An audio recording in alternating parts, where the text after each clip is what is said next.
Okey, bismillahirrahmanirrahim. Assalamualaikum warahmatullahi wabarakatuh kepada semua pelajar-pelajar dan salam sejahtera. Okey, hari ini kita sambung perbincangan kita untuk kelas PDPR untuk ulang kaji soalan percubaan soalan Negeri Sembilan tahun 2020. Okey, sebelum ni kita dah bincangkan soalan 1 hingga 6. Jadi hari ni kita dah mula masuk bab bahagian B. Bahagian B ni soalan dia susah sikit lah berbanding dengan soalan bahagian A. Okay, jadi bahagian B ni, jadi bahagian B tengok sama. Kalau boleh kamu ni lah dengar, nanti kamu boleh tengok YouTube boleh lah.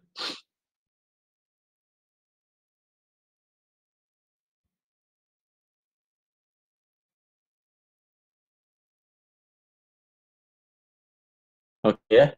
Jadi bahagian B, seperti biasalah format dia adalah dia ada 3 soalan. Kamu pilih 2 soalan.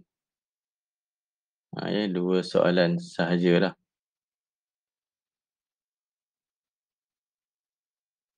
Tak betul ni lah.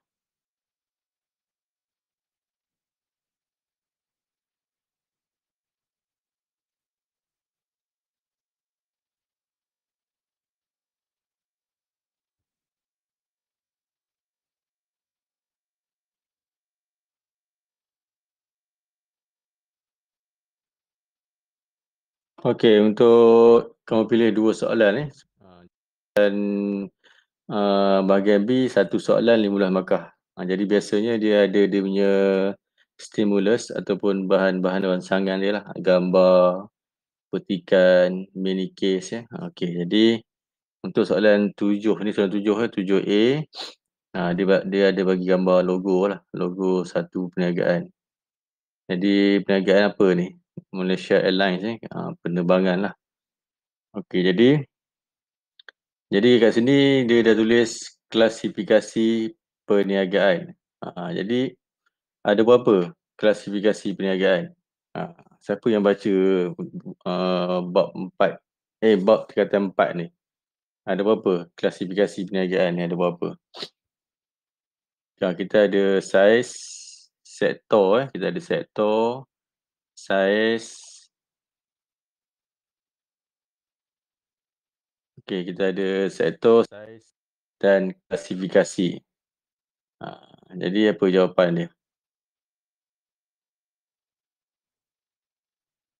Okey, jadi yang ni bila kamu nampak je Malaysia Airlines ni, dia adalah syarikat yang bersaiz besar bersaiz besar sebab dia dah sampai ke peringkat global. Jadi saiz klasifikasi dia, skala dia adalah skala antarabangsa ni, iaitu global Malaysia Airlines ni syarikat besar. Jadi kamu tahu dah dia adalah syarikat yang besar syarikat besar. Okey, besar. Jadi tengok jawab soalan dia apa? Besar bersaiz besar. Kalau di skala antarabangsa, global Okey, jadi dia nak kamu terangkan. Famous ni tolong terangkan. Bila soalan terangkan, kamu tengok markah 4 Tengok markah 4. Jadi format dia nak cabaran kan. Okey, jadi cabaran perniagaan bersaiz besar lah. Perniagaan bersaiz besar. Jadi kamu kena ingatlah fakta dan penerangan dia. Besar.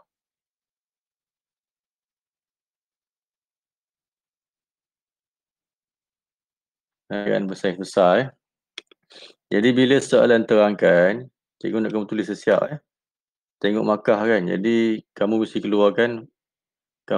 keluarkan fakta. Fakta. Lepas tu huraian.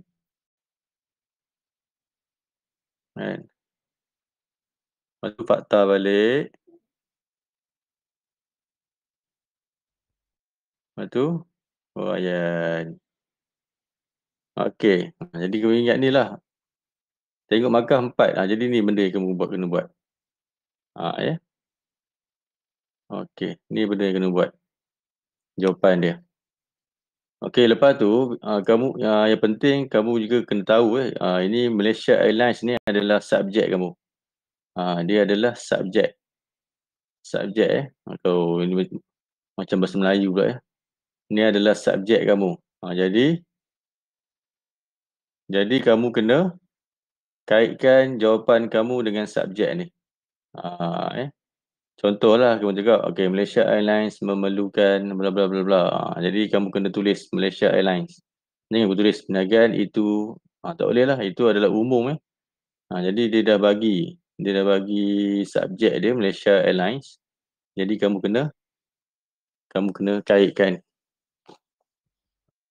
Kamu kena kaitkan dengan subjek. Jadi kamu tahu dah soalan ni nak cabaran perniagaan bersaiz besar. Jadi terangkan. Kamu tengok kat sini pula. 4 markah. Kamu mesti ada fakta, huraian. Okey. Jadi kamu tahu dah step. Jadi kamu kena, bila kamu menjawab, kamu kena ambil balik sebahagian ayat daripada soalan ni. Kamu ambil lah kat sini.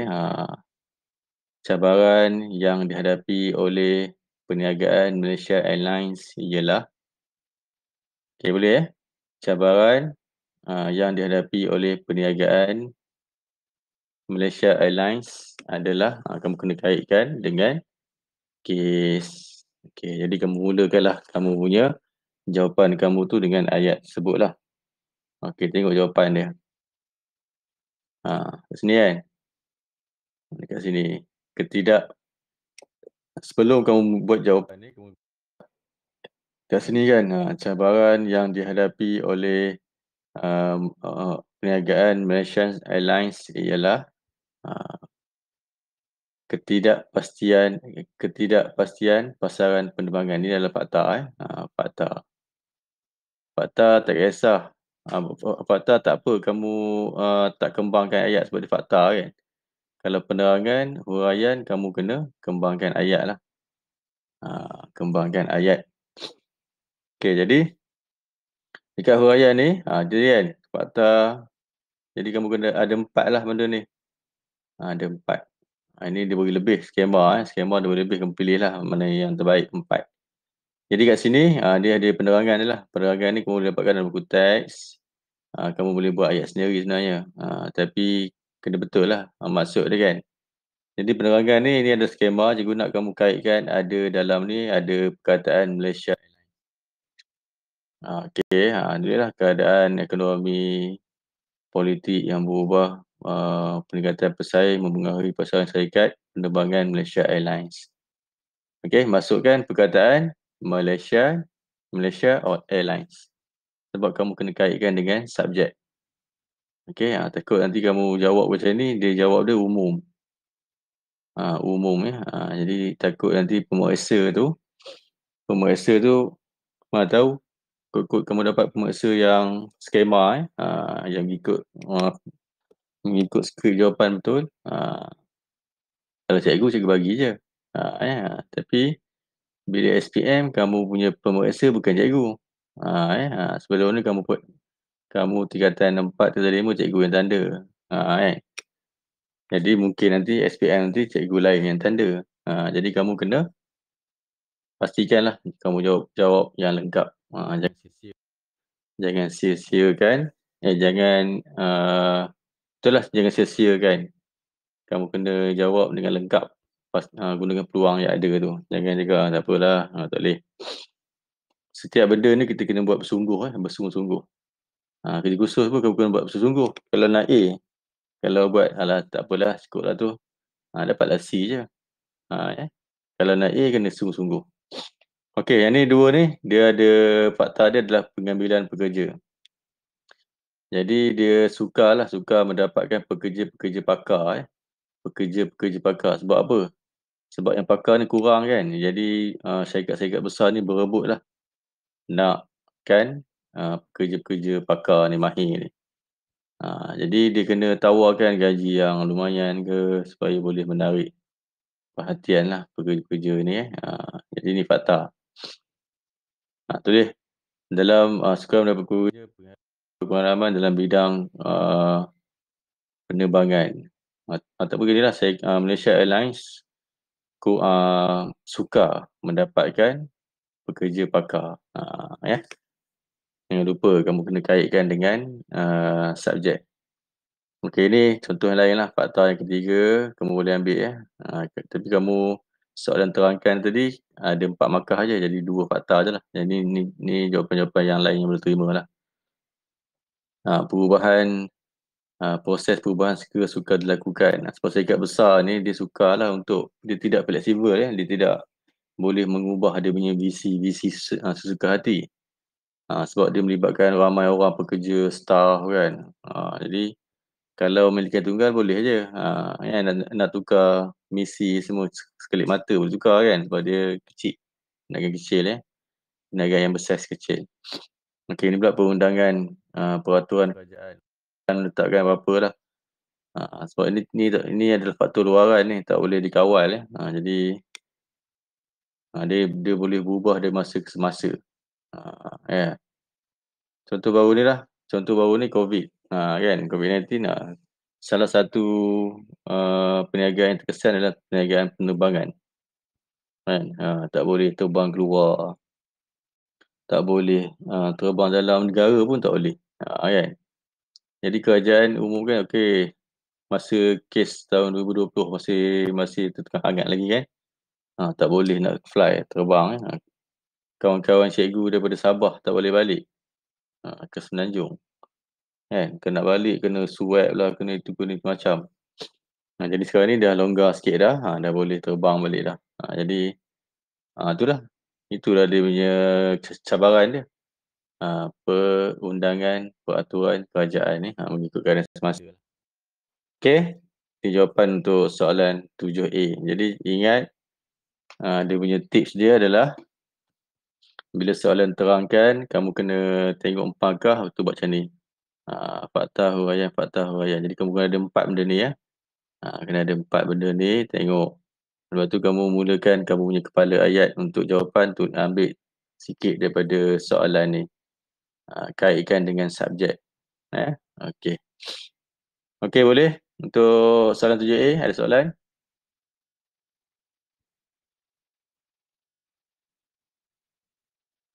Senyap ni semua. Okey. Okey, sambung untuk soalan 7B. Okey, 7B. Guna seorang baca lah. Miza baca laki. Kita mulakan laki dulu baca. Baca soalan Miza. Sama sekali tu. Sama sekali tiga-tiga. Ya.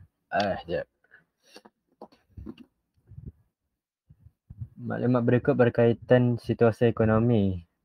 Negara M mengalami suatu masalah ekonomi yang serius di mana harga barang dan perkhidmatan menunjukkan penurunan secara berterusan untuk tempoh 2 tahun. Hal ini menyebabkan banyak perniagaan terjejas terutamanya dalam kalangan peniaga kecil dan sederhana kerana gagal mencapai maklumat dan objektif perniagaan yang telah ditetapkan. Soalan pertama, apakah masalah ekonomi yang berlaku di negara M? Okey dah. Okey, terima kasih. Miza, suara pun dah lain sikit semenjak PKP ni. Macam orang yang dah matang ni, yang dah kahwin. Dah kahwin lagi Miza? Belum. Okey. Okey, saja je gurau Okey. Baca. Okey, baru cikgu terasa cikgunya tak cakap seorang-seorang Ni kan tanya soal senyap masing-masing Okey, jadi soalan B ni. Okey. Untuk tips lagi tips. Ni kalau soalan ada pasangan ni ataupun mini case ataupun maklumat ada maklumat kat sini. Ni adalah situasi ekonomi situasi ekonomi. Jadi ni bab tingkatan 4. Tingkatan 4 bab 1. Okey, dia punya subjek dia adalah negara M. Kamu ingat subjek dia adalah negara M. Jadi negara M ni mesti ada dalam ayat kamu, jawapan kamu lah. Negara M ni mesti ada dalam penerangan. Okey. Jadi sebelum kita baca kes, sebenarnya kita kena baca soalan dulu. Okey. kamu tengok apakah dia punya kata tugas dia apakah. Untuk soalan apakah, biasanya memang fakta sahaja. Ya, dia nak fakta sahaja. Jadi masalah ekonomi. Okey, kita ada dua masalah ekonomi. Ya. Kita ada dua masalah ekonomi. Apa dia masalah ekonomi? Ingat tak? Cikgu nak soal sikit ni. Apa dia? Pan? Inflasi, deflasi. Okey, pandai pun. Inflasi. Kita tulis I je lah ya. I dan D. Okey. Inflasi dan deflasi. Okey, dua-dua tu adalah masalah. Bukannya inflasi tu baik, deflasi pun tak elok. Dua-dua tu masalah. Ya, kalau kenaikan harga barang secara berterusan pun masalah. Kejatuhan harga barang secara berterusan pun masalah. Dua-dua tu masalah. Jadi kita kerajaan kena tengoklah dan tahu cara nak mengatasi masalah tersebut lah. Jadi kat sini dah tahu masalah ekonomi, kamu tulis siap lah. Bila dapat soalan, kamu baca soalan, tulis dulu. Masalah ekonomi ada dua, tulis siap. Inflasi, deflasi. Okey dah. Bagaimana cara ni, kamu tak tahu lagi kan? Cara dia nanti kamu tengok. Jadi jelaskan implikasi. Soalan jelaskan. Jadi kita bincang kegagalan perniagaan tersebut kepada peniaga kecil dan sederhana. Kegagalan tersebut sebut. Tengoklah. Okey, tengokkan apa dia, inflasi ke deflasi kan. Okey. Jadi daripada kes yang Miza baca tadi, jadi dia ada clue kat sini lah. Dia menunjukkan penurunan secara berterusan. Okey, kalau penurunan harga ni apa dia? Inflasi. Siapa boleh jawab? Deflasi. Okey, deflasi ya. Dia beza dia ni penurunan. Kalau penurunan harga berterusan, deflasi. Kalau peningkatan harga berterusan, inflasi. Okey, tu je beza dia. Jadi, kita perlu tahu, hal ini menyebabkan banyak perniagaan terjejas. Terutama perniagaan kecil dan sederhana gagal mencapai matlamat dan objektif yang telah ditetapkan. Jadi, apakah tadi apakah kamu tulis siaplah fakta. Satu fakta. Fakta fakta. Satu markah, satu je. Okey, jawapan dia adalah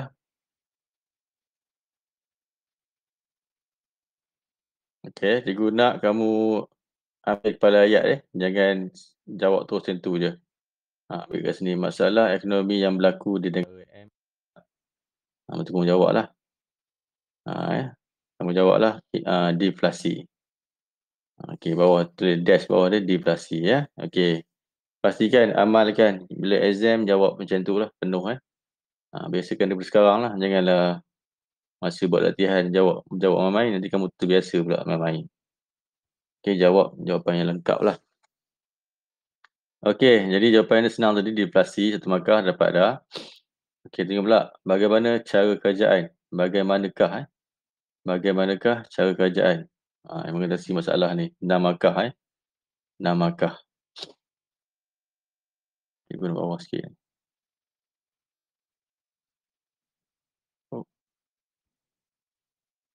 Okey. Jadi untuk soalan bagaimanakah, kamu kena buat huraian Kamu kena buat huraian lah. Ni soalan nombor 2 buat kat sini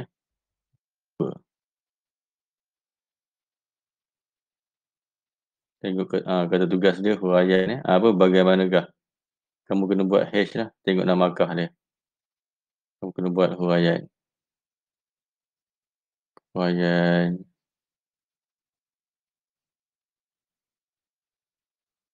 Sampai 6 Sampai 6. Sampai 6 lah. Sampai 6. Sampai 6 Jadi 6. Jadi, macam mana kerajaan nak mengatasi masalah deflasi ni? Jadi, untuk soalan bagaimanakah ni, kalau fakta pun jadi huraian juga. Jadikan huraian jugalah. Jadi, tengok kerajaan atasi masalah ni, cikgu tahu kamu pun tak baca buku lagi kan, tak study lagi, jadi kita bincang samalah jawapan dia. Okey. Yang pertama, Huraian pertama, kerajaan melaksanakan dasar fiskal. Okay, kerajaan melaksanakan dasar fiskal. Kamu buatlah dash yang pertama. Kamu buat dash yang pertama. Dash yang pertama. Okey. Lepas tu kamu ceritakanlah apa dasar fiskal tu. Kan? Dasar fiskal tu apa? Dia tulislah kat sini. Kerajaan mengurangkan kadar cukai pendapatan. Dan apabila cukai pendapatan diturunkan, dia dapat meningkatkan pendapatan boleh guna. Pengguna lah. Okey. Pendapatan boleh guna pengguna. Jadi maksudnya bila peningkatan cukai tu dikurangkan, jadi pengguna ni, kita lah pengguna kan, pengguna ni dia ada wang lebihan. Wang lebihan kan, sebab dia cukai dah turun, tak payah cukai dah. Bayar tapi bayar sikit je kan. Jadi dia ada lebihan wang tu, dia kerajaan beranggapan dia boleh belanjakan lah. Dia belanjakan kembali lah ekonomi ya.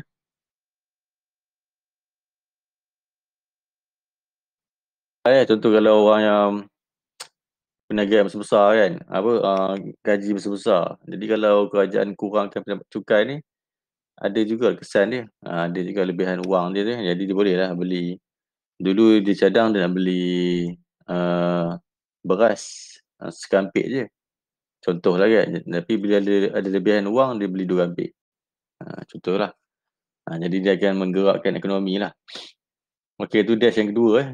Okey, dash yang ketiga, huraian yang ketiga, kamu tulis kerajaan melaksanakan dasar kewangan. Ingat kalau dasar fiskal ni dia punya key point dia fokus pada cukai. Cukai. Dasar fiskal ni dia buat cukai. Kerajaan naik cukai ke, turunkan cukai ke, terpulang pada ikut masalah lah. Kalau masalah inflasi, kerajaan menurunkan cukai lah. Sebab dia nak menggalakkan pengguna ni belanja. Kalau inflasi pula, tak tahu macam mana. Tengok kerajaan naik ke, kerajaan turun kan. Tengok keadaan. Okey, kewangan pula. Kalau dasar kewangan dia ayat penerangan dia mesti ada perkataan kadar faedah pinjaman. Dia lebih kepada faedah lah. Kerajaan naikkan faedah ke, kerajaan turunkan faedah ke, atas ni lah. Atas situasi. Okey. Kalau untuk deflasi, kerajaan turunkan kadar faedah pinjaman. Pinjaman. Contoh okey. Contoh pinjaman peribadi lah. Pinjaman peribadi masa COVID. Masa musim COVID sekarang ni dulu. Setahun ni dengan tahun lepas. Jadi kerajaan turunkan kadar faedah pinjaman. Jadi bila kadar faedah pinjaman diturunkan, dia beranggapan pengguna ni naklah buat pinjaman. Sebab faedah turun kan. Dia naklah buat pinjaman. Jadi bila pengguna penduduk Malaysia ni buat pinjaman, dia ada duit dan boleh berbelanja.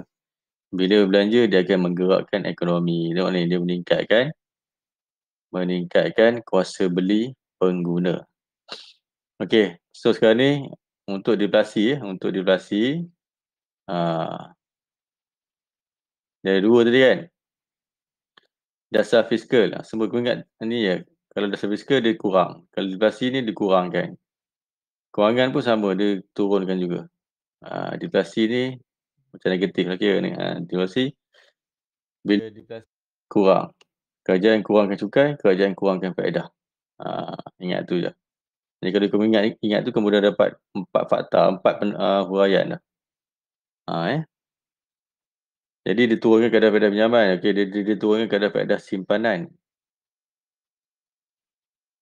Sebab apa dia turunkan kadar faedah simpanan? Sebab apa? Sebab bila dia turunkan kadar faedah simpanan, maksudnya kalau pengguna ni menyimpan duit, dia dapat faedah kan. Jadi kerajaan turunkan. Lepas tu dia beranggapan pengguna ni cakap, alah sikit lah faedah ni, aku keluarkan duit lah. Aku belanja. Kan?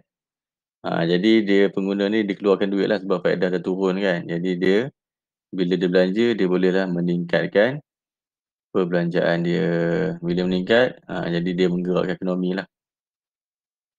Pengguna mengurangkan simpanan di bank. Ada turun kan? Pengguna mengurangkan simpanan di bank. Okey. Itu sajalah. 5 dah. Okey, jadi yang seterusnya turunkan juga lagi. Dia turunkan lagi. Semua turun kan? Kalau deflasi semua turun. Kerajaan dia turunkan cukai eksport. Turunkan cukai eksport. Eksport ni apa? Malaysia, barang buatan Malaysia dia hantar keluar lah. Dia hantar keluar. Jadi dia kurangkan untuk menggalakkan aktiviti perniagaan antarabangsa supaya produk-produk yang dikeluarkan tu laku lah. Sebab kalau dalam negara, dalam Malaysia dah kurang orang beli lah sebab dia jatuhan harga tadi kan. Jadi orang kurang beli, jadi bila dia bawa keluar mungkin ramai orang beli. Jadi kerajaan turunkan cukai. Okey, tu dia. Jadi 6 lah. Okey, 6 jawapan. Pilih 6 bagaimana tadi ya. Soalan bagaimana tadi, kamu kena buat huraian lah. Tengok markah. Tengok markah ada 6. Jadi 6 huraian lah sampai 6. Okey, setakat ni. Ada soalan? Farahin.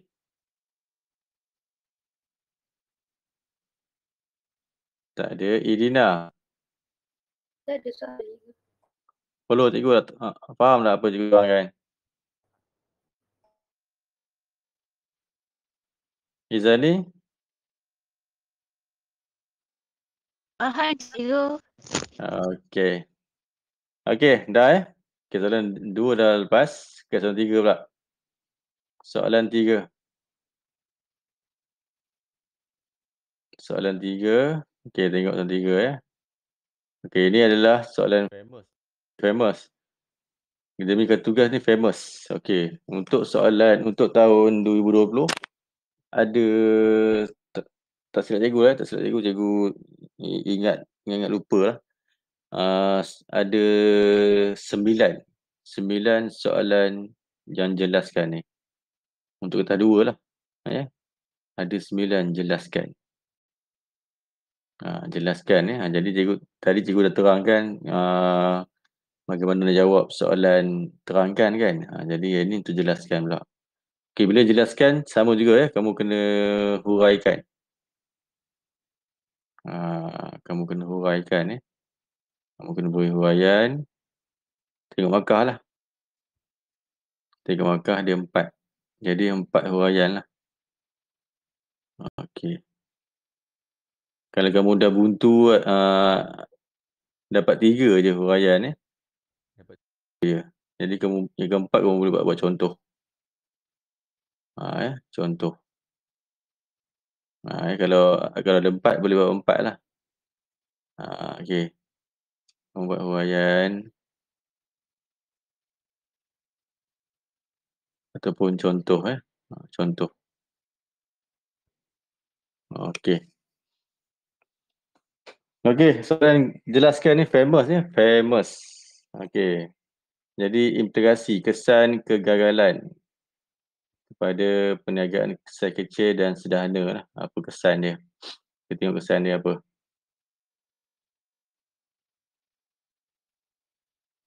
Okey, untuk ini maksudnya adalah bab soalan ni dia bab 3, tingkatan 4 iaitu visi, misi dan objektif. Kegagalan mencapai matlamat, objektif Kegagalan mencapai matlamat. Apa kesan dia? Okey, jadi soalan jelaskan, ingat huraian huraian ni maksudnya kamu kena terangkan atau buat penerangan huraian. Okey, yang pertama ini adalah imej perniagaan terjejas. Okey. Yang kedua, gagal dalam persaingan. Yang ketiga, jualan merosot. Yang keempat, perniagaan tidak dapat berkembang. Yang kelima, tidak mampu membayar kos perniagaan. Contoh ataupun bercontoh contoh yang sesuai. Okey, itu jawapan dia, 4 lah. Jadi kesan tadi dia nak kesan. Inflasi ni, implikasi ni adalah kesan lah. Kesan perniagaan ni. Okey. Jadi kamu buatlah dash 4 tadi. Jadi kepala ayat kamu kena buat kepala ayat kesan kegagalan deflasi, kesan kegagalan masalah deflasi kepada perniagaan kecil dan sederhana ialah kamu buat tadilah 4 tadilah. Pilih 4 jawapan tersebut. Ni jawapan dia. Pilih 4 yang terbaik. Lagi ni bawah ni. Okey. Okey. Itu untuk soalan 7. Okey, kita dah habis soalan 7 ya. Okey, cikgu stopkan dulu kat sini. Cikgu nak rekod yang kedua pula. Senang, nanti tak panjang-panjang sangat